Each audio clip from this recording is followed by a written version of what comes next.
இதே விநாயகருக்கு ஒரு 9-10 அபிஷேகம். அதாவது மஞ்சள், குங்குமம், தயிர், பால், தேன், நல்லெண்ணெய், பஞ்சாமிர்தம் இவ்வளவும் அபிஷேகம் பண்ண போகிறோம்.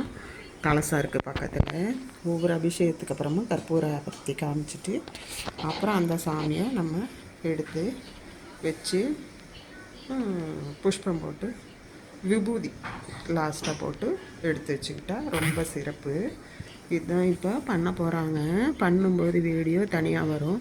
இது என்னென்ன பொருள்னு பாருங்கள். தேன், ப்ரௌன் குங்குமம், இன்னொரு குங்குமம் வயலட் கலர் ஆட்டம், மஞ்சள், நல்லெண்ணெய் தான் ஃபஸ்ட்டு, அப்புறம் பால், தயிர் எல்லாமே பண்ணி முடித்து பஞ்சாமிர்தம் செவ்வாழைப்பழமும் இதுவும் கலந்து வச்சுருக்கு, கரும்பு சர்க்கரையும். இது வந்து லாஸ்ட்டாக விபூதி சென்டரில் இருக்கிறது. இத்தனை அபிஷேகம் பண்ண போகிறோம்.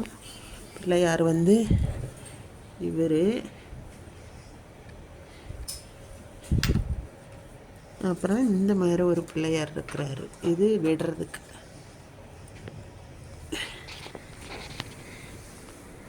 இது போல் நீங்களும் வீட்லேயே செய்யலாம். ஃபேமிலியாக உட்காந்து செய்வீங்க.